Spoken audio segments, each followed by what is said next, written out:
জীবনের এই আঁকাবাঁকা পথে চলার সময় আমাদের সব সময় একটা কথা মনে রাখা দরকার, আমাদের জীবন খুবই ক্ষুদ্র। আজ আছি তো কাল নেই। আপনি নিজেই একবার ভেবে দেখুন, গত পরশু যে কাঞ্চনজঙ্ঘা এক্সপ্রেসের অ্যাক্সিডেন্ট হয়েছে, তাতে যারা মারা গেছে তারা কি কেউ জানতো যে এটাই তাদের শেষ যাত্রা? না, জানতো না। আমাদের জীবন তিনটে কালে সীমাবদ্ধ: অতীত, বর্তমান এবং ভবিষ্যৎ। এটা আমরা প্রত্যেকেই জানি। জীবনের পথে টিকে থাকতে গেলে, এগিয়ে যেতে গেলে আমাদের সবার আগে অতীতকে ভুলে যেতে হবে। ভবিষ্যৎ নিয়ে বেশি চিন্তা করার প্রয়োজন নেই। বর্তমানকে ভালো করলেই ভবিষ্যৎ অটোমেটিক্যালি ভালো হয়ে যাবে। আপনার দিনে যদি 10টা কাজ থাকে, তবে 10টা কাজ শেষ করেই তারপর বিশ্রাম নিন।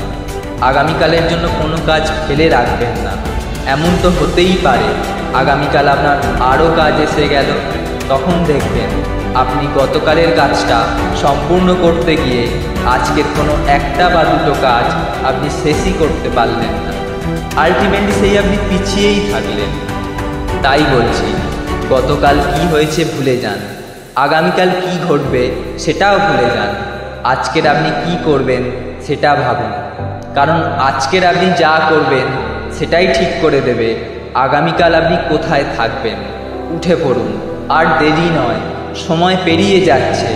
আজকের দিনটাতে নিজের সেরাটা দিয়ে সমস্ত কাজ করুন, দেখবেন আগামীকালটা আপনার দারুণ হয়ে উঠবে।